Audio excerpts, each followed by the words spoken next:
జగన్మోహన్ రెడ్డి ప్రభుత్వం జగన్మోహన్ రెడ్డి 2019 ముందర సేవ్ వైజాగ్ పేరుతో ఏదైతే జీవీఎంసీ దగ్గర దస్పల్ల భూములు ప్రభుత్వ భూముల కింద ఉంచాలని చెప్పి సిబిఐ విచారణ జరిపించాలని చెప్పి పెద్ద ఎత్తున ధర్నా చేసి విశాఖ భూములు పోరాటం చేసినటువంటి జగన్మోహన్ రెడ్డి సేవ్ వైజాగ్ పేరుతో ఏం చేశారండి?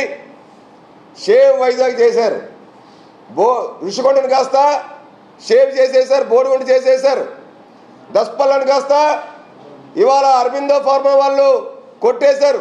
జగన్మోహన్ అన్నయ్యలు, విజయసాయి రెడ్డి అల్లుడు కూతురు వాళ్ళు ఎన్సీసీ భూములు జగన్మోహన్ రెడ్డి కుటుంబ సభ్యులు కొట్టేశారు. విల్లాసం జగన్మోహన్ రెడ్డి బాబాయ్ కొట్టేశారు. సముద్ర తీర ప్రాంతంలో భూములు, విశాఖలో ఉన్న భూములన్నింటినీ కూడా సేవ్ వైజాగ్ పేరని చెప్పినట్టు జగన్మోహన్ రెడ్డి షేవ్ వైజాగ్ చేసేసి ఏదైతే చేసే మొత్తం ఈ భూ అక్రమాలకి భూ దోపిడీ పాల్పడ్డారో ఈ భూ దోపిడీ మొత్తం వ్యవహారం మీద ముఖ్యమంత్రి చంద్రబాబు నాయుడు గారు శాఖల వారీగా శ్వేతపత్రాలు ఏదైతే విడుదల చేసి రాష్ట్ర ప్రజలకి రాష్ట్ర స్థితిగతులు ఏదైతే చెప్తానంటున్నారో అదేవిధంగా మేము ముఖ్యమంత్రి చంద్రబాబు నాయుడు గారిని మా అధినాయకులు పవన్ కళ్యాణ్ గారిని ఒకటే కోరుతా ఉన్నాం. ఉత్తరాంధ్రలో ఉన్న భూముల్ని ఏ విధంగా 5 ఏళ్లలో దోపిడీకి గురైనయో ఎవరెవరు దోచుకున్నారో ఎవరైతే దోపిడీదారులు ఉన్నారో అమాయక రైతుల దగ్గర నుంచి కానీ ఎన్ఆర్ఐల వరకు కూడా పెద్ద ఎత్తున కొన్ని వేల ఎకరాల భూదోపిడీ ఏదైతే జరిగిందో దానిపైన ముఖ్యమంత్రి చంద్రబాబు నాయుడు గారు గత ప్రభుత్వంలో 5 ఏళ్లలో జగన్మోహన్ రెడ్డి ప్రభుత్వంలో దోచుకున్నటువంటి భూములపైన శ్వేతపత్రం రిలీజ్ చేయాలని చెప్పి మేము కోరుతా ఉన్నాం.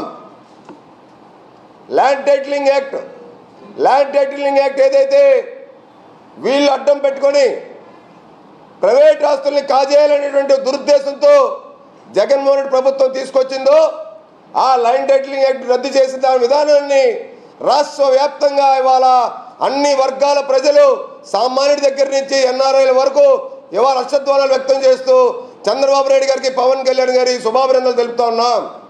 అదేవిధంగా ఆ ల్యాండ్ టైటిలింగ్ యాక్ట్ ఫోర్స్లోకి వచ్చిన దగ్గర నుంచి కూడా ఏవైతే లావాదేవీలు జరిగినాయో ఆ లావాదేవీలన్నింటి మీద కూడా పూర్తి స్థాయిలో విచారణ జరిపి ఆ యాక్ట్ని చట్టాన్ని అడ్డం పెట్టుకొని చేసేటువంటి కార్యక్రమాలన్నీ కూడా నిలుపుదల చేయడం రద్దు చేయడం అనేది చేయాలని చెప్పి ముఖ్యమంత్రి చంద్రబాబు నాయుడు గారు కోరుతా ఉన్నాం. మేము 596 జీవో మీద చేసిన వ్యవహారాలు 596 జీవో పేరుతో రెవెన్యూ అధికారులు ఐఏఎస్ అధికారులు వైసీపీ నేతలు దోచుకున్నటువంటి ఏవైతున్నాయో వాటిలన్నింటినీ కూడా పూర్తి స్థాయిలో విచారణ జరిపి అవసరమైతే సిట్ ఏర్పాటు చేసి లేదంటే ఒక సిట్టింగ్ చేస్తూ న్యాయ విచారణ జరిపించి లేని పక్షంలో సిబిఐ విచారణ జరిపించి పూర్తి స్థాయిలో అమాయక పేద బడుగు బలైన వర్గాల దళిత గిరిజన రైతుల భూముల్ని వెనక్కిప్పేసేలాగా బాసటగా నిలుస్తారని చెప్పి మేము చంద్రబాబు నాయుడు గారు పవన్ కళ్యాణ్ నేతృత్వంలో సామాన్య రైతులకి అసైన్డ్ రైతులకి న్యాయం జరుగుతుందని కూడా పూర్తి నమ్మకం విశ్వాసం ఉంది. ఏదైతే ప్రజావేదిక కూల్చి పాలన మొదలుపెట్టినటువంటి జగన్మోహన్ రెడ్డి అండ్కో ఒక్కసారి ఆలోచించాలి.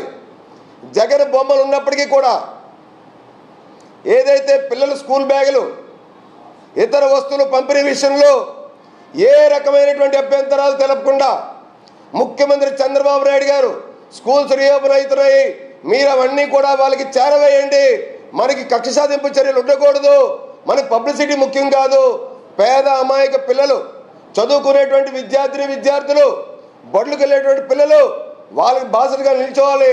ఇక్కడ రాజకీయాలకు అతీతంగా ప్రజలకి మనం ఒక సంక్షేమ పాలనని సుపరిపాలన అందించాలని దానికి నిదర్శనం.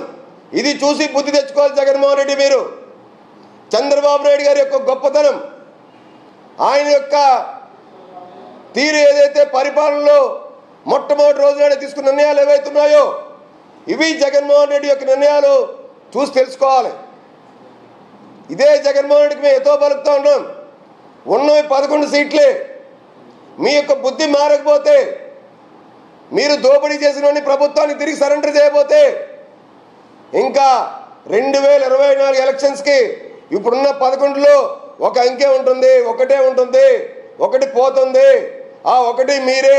ఇంకా తప్ప వైసీపీ ప్రభుత్వం అన్నది కానీ మళ్ళీ రావడం అనేది కానీ, వైసీపీ పార్టీ అనేది మళ్ళీ నిలబడడం అనేది కానీ, మనుగడ సాధించడం అనేది ఇంకా జీవితంలో అనేది కలగా మిగిలిపోవడం తప్ప వైసీపీని బంగాళాఖాతంలో రాష్ట్ర ప్రజలు కలిపేశారు.